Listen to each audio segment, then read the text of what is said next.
Jujutsu Kaisen का season 3 अब नजदीक है और हम लोगों ने इसका काफी बेसब्री से इंतजार किया है। मैं बता नहीं सकता कि मुझे इसकी स्टोरी और एनिमेशन काफी ज्यादा बेस्ट लगती है। अब आप लोग भी सीजन 3 देखने जा ही रहे हो तो उससे पहले की स्टोरी आपको पता होनी चाहिए, क्योंकि अगर आप बिना सीजन 2 की स्टोरी जाने सीजन 3 में कूद जाएंगे तो आपको घंटा कुछ पल्ले नहीं पड़ने वाला। इसलिए आज हम आपके लिए लाए हैं सीजन 2 के शिबुया इंसिडेंट की शॉर्ट एक्सप्लेनेशन, जिसको समझने में आपको आसानी होगी और आपका टाइम भी बच जाएगा, क्योंकि अगर आप सीजन 2 देखने जाओगे तो उसमें आपके बहुत सारे घंटे खराब हो जाएंगे। और हम आपको यहाँ पर कुछ ही मिनटों में सीजन 2 के शिबुया इंसिडेंट की स्टोरी को एक्सप्लेन कर देंगे। शिबुया इंसिडेंट के बाद जो आर्क होने वाला है वो कलिंग गेम आर्क है, जो जुजुत्सु काइसन का काफी बड़ा आर्क माना जाता है और इसमें हमें काफी ज्यादा नए कैरेक्टर्स देखने को मिलेंगे और फाइट्स भी काफी पीक पे जाने वाली हैं। खैर वो तो जल्द ही आ जाएगी, तो चलो उससे पहले सीजन 2 को एक बार रिकैप मारते हैं। एक बात और, हम यहाँ पर शिबुया इंसिडेंट को कवर करेंगे, ना कि गोजो पास्ट आर्क को। 31 अक्टूबर से पहले डेथ पेंटिंग को खत्म करने के बाद यूजी नोबारा मेगुमी और माकी पांडा को मेई मेई और तोदो ग्रेड 1 के सोर्सरर बनाने की रिक्वेस्ट करते हैं, जबकि कयोटो का एक स्टूडेंट जो अंदर की बात दुश्मनों को बता रहा था वो मेकामारू होता है और इसका पता हायर अप को चल जाता है। लेकिन उनके हाथ आने से पहले ही मेकामारू वहां से भाग जाता है और महितो से अपने आप को ठीक करने की बात कहता है, क्योंकि उनके बीच यही बाइंडिंग वाव हुआ था। महितो और गेटो उसको अब खत्म करने का डिसाइड कर लेते हैं, क्योंकि अब वो उनके काम का नहीं है। मेकामारू उनसे डटकर फाइट करने का फैसला करता है, क्योंकि उसने कई साल तक अपनी कर्स एनर्जी को स्टोर करके रखा हुआ था और वो अपने सालों की एनर्जी का इस्तेमाल करके महितो से लड़ने लगता है। हालांकि उसकी कर्स एनर्जी महितो पर भारी तो पड़ती है, लेकिन जब महितो अपना domain expansion self embodiment of perfection को एक्टिवेट करता है तो सारी कर्स एनर्जी धरी की धरी रह जाती है और मेकामारू को हार का सामना करना पड़ता है। लेकिन मरने से पहले मेकामारू ने अपने आप को कई सारे छोटे छोटे रोबोटिक डिवाइसेज में डाल दिया था, जैसे मार्वल सिनेमैटिक यूनिवर्स में उस डॉक्टर ने अपने आप को कंप्यूटर में डाल दिया था। मेकामारू गेटो के प्लान के बारे में गोजो को बताना चाह रहा था, लेकिन उससे पहले ही उसकी फाइट हो गई और इसी फाइट में गेटो ने उस कर्टन को भी चेक कर लिया जो वो शिबुया के ऊपर लगाने वाला है। इसके बाद 31 तारीख आती है जब शिबुया में हैलोवीन की पार्टी ऑर्गेनाइज होती है। सैकड़ों लोग इस पार्टी को एंजॉय करने आए थे, पर तभी गोजो को कैद करने के प्लान के अनुसार शिबुया के ऊपर हाई लेवल का कर्टन लगाया जाता है और सैकड़ों लोग शिबुया के मेट्रो स्टेशन के अंदर खींचे चले जाते हैं और अफवाहें फैल जाती हैं कि वो तब तक यहाँ पर बंद रहेंगे जब तक गोजो सातोरू आकर उनको बचा नहीं लेता। लोगों को बचाने के लिए जुजुत्सु सोर्सरर कर्टन के बाहर आकर खड़े हो जाते हैं, जिनमें अत्सुया कुसाकाबे और जेनिन क्लैन का हेड नाओबिटो जेनिन भी शामिल होता है। हालांकि ये कर्टन जुजुत्सु सोर्सरर को तो अंदर जाने की परमिशन देता है, लेकिन आम लोगों को अंदर आने के लिए अलाव नहीं करता। इसलिए इस बात की जड़ तक जाने के लिए गोजो कर्टन के अंदर चला जाता है, जहां पर वो 2 कर्सेस को देखता है जिनमें हनामी जोगो और एक डेथ पेंटिंग शामिल होते हैं। वो तीनों मिलकर गोजो पर हमला कर देते हैं और उनके अटैक गोजो को हिट हो, इसलिए वो डोमेन एम्प्लीफिकेशन का भी इस्तेमाल करते हैं, जिससे गोजो की इन्फिनिटी बाईपास हो सकती है। प्लान के मुताबिक गेटो ने सभी कर्सेस को वार्निंग दे दी थी कि वो बीच फाइट में अपने डोमेन एक्सपेंशन का इस्तेमाल ना करें, क्योंकि इसमें सभी लोग मारे जाएंगे और जब तक लोग बचे रहेंगे तब तक गोजो कुछ नहीं करेगा, और जब सभी लोग मारे ही जाएंगे तो गोजो को भी अपने डोमेन एक्सपेंशन का इस्तेमाल करना ही पड़ेगा, और अगर उसका डोमेन खुला तो वो इन कर्सेज के डोमेन पर डोमिनेट करेगा। बाकी बचे जुजुत्सु जादूगर भी कर्टन के अंदर आ जाते हैं, जहां पर यूजी की फाइट एक टिड्डे से होती है। यूजी उस टिड्डे को मार गिराता है और मेई मेई की फाइट एक स्पेशल ग्रेड के कर्स से होती है जो गेटो ने छोड़ा था। मेई मेई अपने भाई की मदद लेकर उसको मार गिराती है। मेट्रो स्टेशन के B5F पर गोजो अपनी इन्फिनिटी का इस्तेमाल करके हनामी को कुचल डालता है जोगो इससे डर जाता है। उसे लगता है कि गोजो अपने मार्शल आर्ट का इस्तेमाल करके उन सभी कर्सेस को पेल देगा। तभी उस फाइट में महितो भी एंट्री कर लेता है, जो ट्रेन भर के ट्रांसफिगर्ड ह्यूमन को वहां पर लाकर छोड़ देता है और वो ट्रांसफिगर्ड ह्यूमन उन सभी इंसानों पर हमला कर देते हैं। अपनी आंखों के सामने इंसानों को मरता देख गोजो से रहा नहीं जाता, तो वो अपने डोमेन एक्सपेंशन इन्फिनिटी वॉइड को 0.2 सेकंड के लिए एक्टिवेट कर देता है। इससे फायदा ये होता है कि सभी इंसान अपनी जगह पर फ्रीज हो जाते हैं और गोजो बिजली की रफ्तार से सभी ट्रांसफिगर्ड ह्यूमन को एक एक करके खत्म कर देता है, वो भी 299 सेकंड में। इस फाइट में गोजो काफी ज्यादा थक चुका था और इसी थकावट का मौका पाकर गेटो गोजो के सामने आ जाता है और प्रिजन रियल्म उसके आगे रख देता है।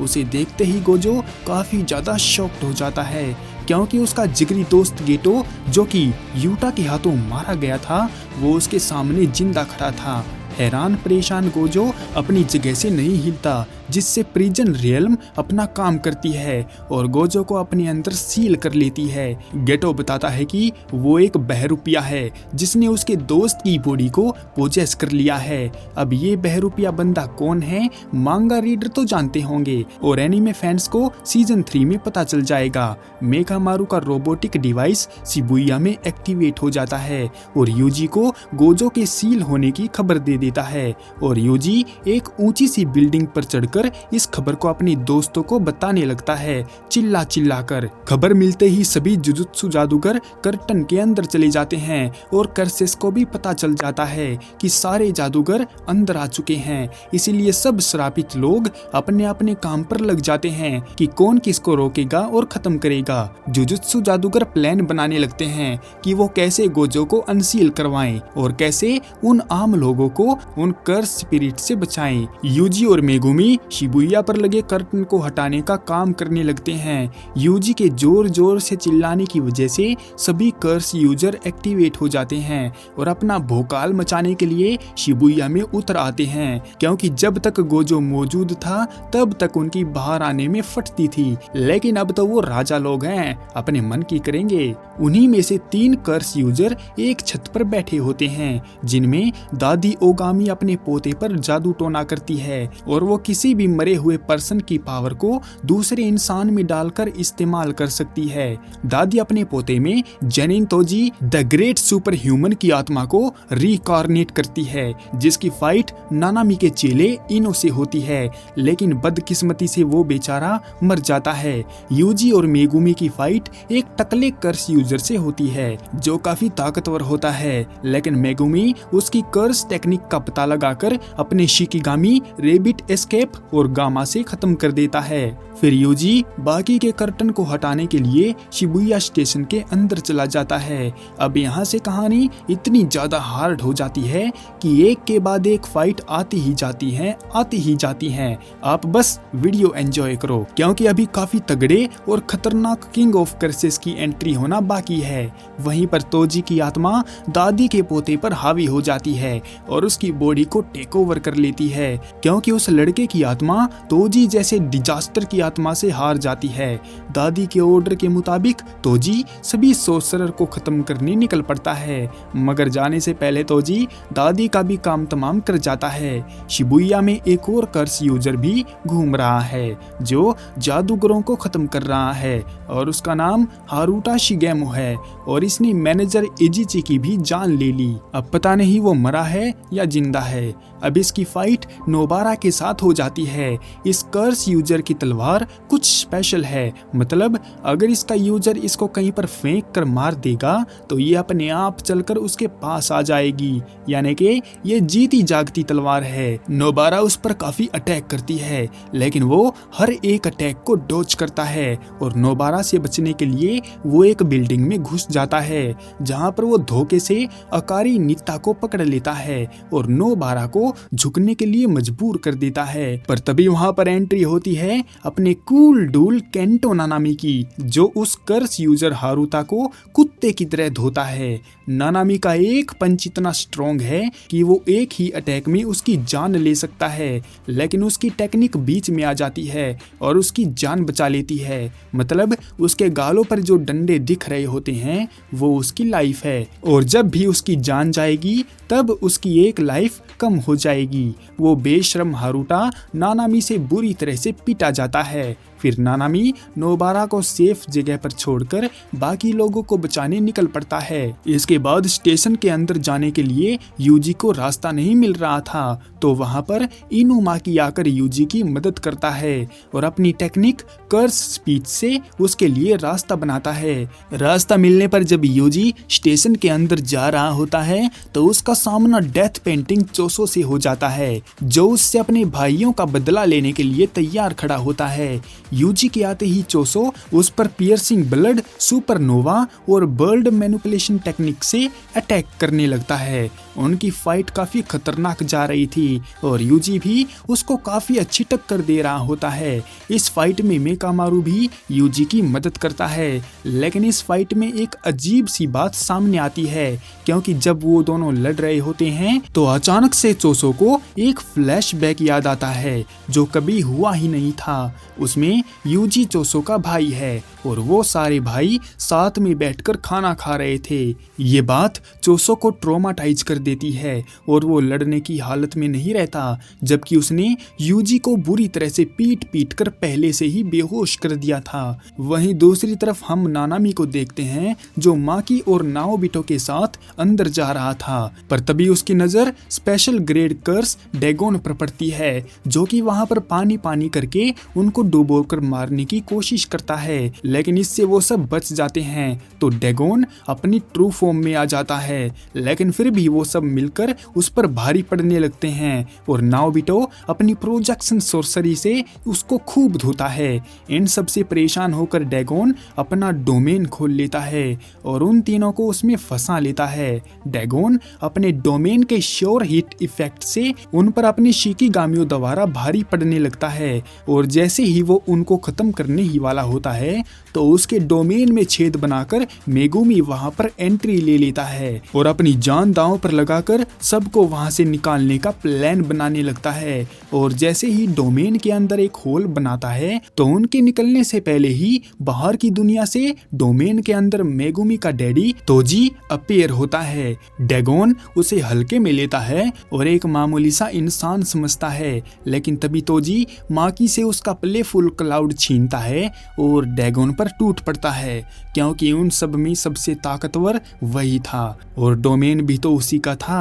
तोजी हंसते हंसते काफी आसानी से ड्रैगन को चीर फाड़ देता है। उसके मरते ही उसका डोमेन टूट जाता है और वो सब लोग स्टेशन के अंदर होते हैं। डैगोन के मर जाने पर वहां सबसे ताकतवर अब मेगुमी बचा था, इसीलिए तोजी उससे फाइट करने लगता है और उन तीनों के पास जोगो आ जाता है। और जब उसको डैगोन के मर जाने का पता चलता है तो जोगो उन तीनों को जला डालता है, पर तभी उसे वहां पर सुकुना की स्ट्रॉन्ग प्रेजेंस महसूस होती है, तो जल्दी से जोगो वहां से निकल लेता है और उस जगह पर पहुंच जाता है जहां पर वो दोनों लड़कियां यूजी को सुकुना की उंगलियां खिला रही थी, ताकि वो गेटो की बॉडी को उस बहरूपिया से आजाद करवा दे। ये देखकर जोगो लड़कियों पर भड़क जाता है और उनको जला डालता है। मौका देखकर जोगो यूजी को बाकी की बची हुई उंगलियां खिला देता है। एक साथ इतनी सारी उंगलियां खिलाने से सुकुना यूजी की बॉडी पर टेक ओवर कर लेता है। बेरहम सुकुना उन लड़कियों का जरा भी एहसान नहीं मानता और उनको टुकड़ों टुकड़ों में काट देता है। जोगो सुकुना को यूजी की बॉडी को हमेशा के लिए टेक ओवर करने का प्लान बताता है, लेकिन सुकुना को इसमें कोई दिलचस्पी नहीं होती। औकात में रहो। और वो जोगो के साथ एक गेम खेलता है। उसका कहना है कि अगर जोगो का अटैक एक बार भी उसको हिट कर देगा तो वो शिबुया में मौजूद हर एक आदमी को मार डालेगा। बस मेगुमी को छोड़कर। जोगो बात मान लेता है और उनकी फाइट शुरू हो जाती है। वहीं मेगुमी तोजी से फाइट करता है, लेकिन उसको एक भी मौका नहीं मिलता तोजी को हिट करने का। वो अपने शिकीगामियों को उस पर अटैक करने के लिए छोड़ता है, लेकिन हर बार तोजी बच जाता है और उस पर हमला करता है। लेकिन तोजी जब उसकी 10 शैडो टेक्निक को देखता है तो उसको रियलाइज हो जाता है कि मेगुमी उसका बेटा है। तोजी मेगुमी पर भारी पड़ रहा था, इसीलिए उससे निपटने के लिए मेगुमी अपना ट्रम्प कार्ड खोलने ही वाला था कि उससे पहले ही तोजी प्लेफुल क्लाउड को अपने सिर में डालकर खुद को ही खत्म कर लेता है, क्योंकि अगर वो इस लड़ाई को जारी रखेगा तो इस फाइट में उसी के बेटे की मौत हो जाएगी। इसीलिए तोजी द डिजास्टर खुद को ही खत्म कर लेता है। शिबुया इंसिडेंट में अगर किसी की देखने लायक फाइट थी तो वो सबसे ज्यादा तोजी दादा की ही थी, क्योंकि उसमें कोई भी कर्स एनर्जी नहीं है और वो अपनी फिजिकल स्ट्रेंथ के दम पर ही एक स्पेशल ग्रेड कर्स और 10 शैडो टेक्निक के मालिक को भी धूल चटा रहा था। तोजी के मरते ही वहां पर हारुता शिगेमो आ जाता है, जो अब होश में आ चुका था, और वो आते ही मेगुमी पर पीछे से हमला कर देता है। जबकि उधर जोगो वर्सेस सुकुना की फाइट चल रही होती है। हालांकि उसको फाइट तो नहीं बोल सकते, क्योंकि जोगो से लड़ने में सुकुना कोई भी एफर्ट नहीं लगा रहा था। साफ साफ बोले तो वो जोगो के साथ खेल रहा था और जोगो की तो फटकर 4 हो रही थी, क्योंकि सुकुना उसके हाथ ही नहीं आ रहा था। जोगो काफी सारे अटैक करता है सुकुना को मारने के लिए, ताकि उसका एक अटैक तो हिट हो जाए। यहाँ तक कि जोगो शिबुया पर एक मीटियोर को भी समन कर देता है, लेकिन इन सब से भी कोई फायदा नहीं होता। जोगो अपना डोमेन एक्सपेंशन भी नहीं कर सकता था, क्योंकि सुकुना का डोमेन उससे ज्यादा इफेक्टिव है। सुकुना फ्लेम्स का इस्तेमाल करता है और फूगा को तैयार करके जोगो को जला डालता है, और यहीं पर जोगो का अंत हो जाता है। वैसे ये स्पिरिट काफी स्ट्रॉन्ग था, क्योंकि पूरी सीरीज में इसकी बस 2 ही बंदों से फाइट हुई है और वो दोनों ही काफी स्ट्रॉन्गेस्ट हैं। सीजन 1 में उसकी फाइट गोजो से होती है और सीजन 2 में सुकुना के साथ। शिबुया 109 के सामने हारुता मेगुमी को काफी ज्यादा इंजर्ड कर देता है और उसकी जान पर बनाती है। मेगुमी को लगा मैं तो मर ही रहा हूँ, तो साले तुझे भी साथ में लेकर मरूंगा। ऐसा सोचकर मेगुमी अपना ट्रम्प कार्ड यूज करता है और एक रिचुअल स्टार्ट करके अपनी 10th शिकिगामी 8 हैंडल स्वॉर्ड डाइवर्जेंट शिला डिवाइन जनरल माहोरागा को समन कर देता है, जिसका एहसास सुकुना को हो जाता है और वो जल्दी से ऑन स्पॉट पर आकर मेगुमी को बचाकर ले जाता है, क्योंकि माहोरागा अपने मालिक को भी नहीं छोड़ता है। उसी जगह पर वापस आकर सुकुना उस रिचुअल में पार्टिसिपेट करता है और माहोरागा से फाइट करने लगता है, क्योंकि मेगुमी ने शिकिगामी को कंट्रोल करने का रिचुअल स्टार्ट किया था और जितने भी 10 शैडो यूजर हुए हैं वो आज तक इस माहोरागा को कंट्रोल नहीं कर पाए हैं। सुकुना ने मेगुमी को बचाने के लिए माहोरागा को हराना पड़ेगा। अब उनकी फाइट शुरू हो जाती है और ये फाइट काफी तगड़ी होती है, जिसमें पूरा शिबुया डिस्ट्रॉय हो जाता है, क्योंकि इस फाइट में सुकुना का डोमेन एक्सपेंशन होता है और चारों तरफ आग ही आग होती है। बिल्डिंग कटती है, लोग गाजर मूली की तरह काटे जाते हैं और इसी फाइट में इनुमाकी के हाथ भी काटे जाते हैं, जो सिविलियन को बचाने का काम कर रहा था। अब आप सोच रहे होंगे कि सुकुना ने एक शिकिगामी के लिए अपने डोमेन एक्सपेंशन मेलोवेलेंट श्राइन का इस्तेमाल क्यों किया। अब बात यहाँ पर यह है कि ये माहोरागा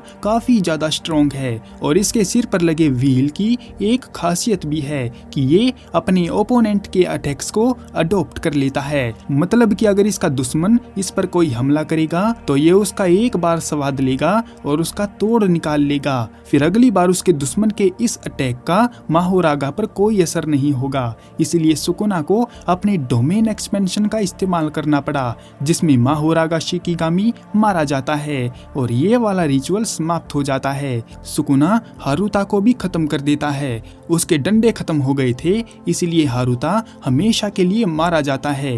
सुकुना यूजी को उसकी बॉडी का कंट्रोल वापस दे देता है, ताकि वो देख सके कि उसने शिबुया में कितनी तबाही मचाई है। वहाँ की तबाही देखकर यूजी इन सब का जिम्मेदार खुद को मानने लगता है और उसे काफी ज्यादा रिग्रेट होने लगता है। वो सोचने लगता है कि अगर वो पहले दिन ही मर जाता तो इतने सारे लोग ना मरते और ना ही शिबुया डिस्ट्रॉय होता। इसके बाद हम नानामी को देखते हैं जो उस फायर अटैक में जिंदा बच गया था।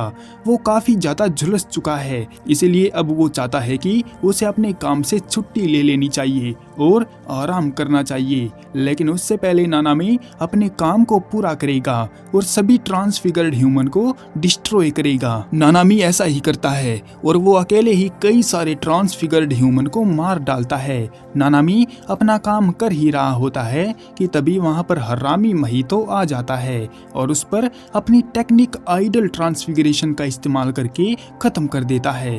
पीछे से यूजी उसको ऐसा करते हुए देख लेता है और गुस्से में महितो पर चढ़ जाता है और उसे पीटने लगता है। महितो कब से चाह रहा था कि उसकी फाइट यूजी से हो जाए और वो अपना पुराना हिसाब चुकता करे। उन दोनों की फाइट काफी देर तक चलती है और इस फाइट में महितो काफी सारे ट्रांसफिगर्ड ह्यूमन का इस्तेमाल करता है ताकि यूजी बेबस हो जाए। लेकिन यूजी काफी ज्यादा इम्प्रूव कर चुका है और वो महितो को कुत्ते की तरह धोता है। फाइट से पहले महितो ने अपना एक डुप्लीकेट बनाकर यूजी को ढूंढने भेजा था जो अब नोबारा से टकरा गया है। नोबारा जानती है कि ये इंसानों का रूप बदल सकता है, इसलिए वो नकली महितो से सावधान रहती है और दूरी बनाकर रखती है। लेकिन वो उसे पीटने में कोई कसर नहीं छोड़ती। हालांकि वो असली नहीं था, इसलिए आइडल ट्रांसफिगरेशन नहीं कर सकता था, तो वो बचने के लिए अपनी असली बॉडी की तरफ भागने लगता है और अपनी असली बॉडी के साथ जाकर अपने ओपोनेंट को चेंज कर लेता है। असली महितो आकर नोबारा को टच कर देता है और उसको ट्रांसफिगर्ड कर देता है, जिससे यूजी अंदर तक टूट जाता है और असली बॉडी जब यूजी के ऊपर हावी होने लगती है तो यूजी की मदद के लिए उसका बड़ा भाई एओई टोडो आ जाता है और वो दोनों मिलकर महितो को खूब पीटते हैं। महितो अपने कई सारे ट्रांसफिगर्ड ह्यूमन का इस्तेमाल भी करता है और अपनी ताकत को पूरे पीक पे ले जाता है, लेकिन फिर भी वो दोनों मिलकर उसको धूल चटा देते हैं। मगर वो काफी शाना बंदा है। उसने अपने डोमेन एक्सपेंशन का यूज 0.2 सेकंड के लिए किया और टोडो का हाथ काट दिया। महितो इस वाली फाइट में अपने ट्रू फॉर्म में आ जाता है, लेकिन इन सब के बावजूद भी वो यूजी से कई सारे ब्लैक फ्लैश खाता है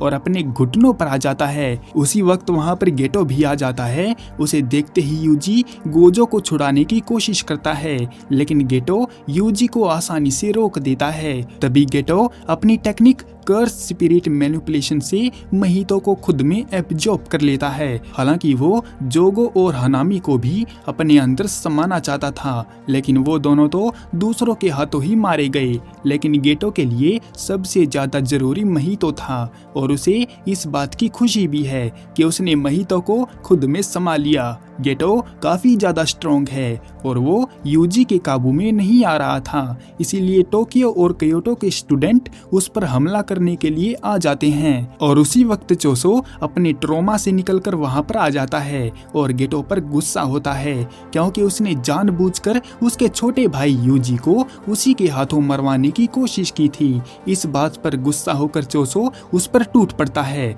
और उन दोनों की फाइट शुरू हो जाती है। फाइट में गेटो अपने कई सारे कर्स स्पिरिट का इस्तेमाल करता है और उसका साथ देने के लिए सुकुना की गुलाम उराऊ में भी मैदान में कूद पड़ती है और अपनी टेक्निक आइस फॉर्मेशन का इस्तेमाल करके सबको फ्रीज कर देती है। इससे पहले कि वो सभी को मारती, वहां पर स्पेशल ग्रेड सॉर्सरर यूकी सुकुमो आकर सबको बचा लेती है और गेटो से पूछती है कि वो ऐसा क्यों कर रहा है। तो गेटो अपना मास्टर प्लान रिवील करता है। वो बताता है कि उसे एक ऐसी दुनिया बनानी है जहां पर बस कर्स एनर्जी इस्तेमाल करने वाले लोग हों, क्योंकि इंसानी स्टेज का अगला रूप है कर्स एनर्जी और जो इसका इस्तेमाल ना कर पाएगा उसको जिंदा रहने का कोई हक नहीं है। यानी कि गेटो सभी लोगों को सोर्सरर बनाना चाहता है और इस काम को करने के लिए उसको टेंगेन की जरूरत पड़ेगी और साथ में ढेर सारी कर्स एनर्जी, जिसका इंतजाम भी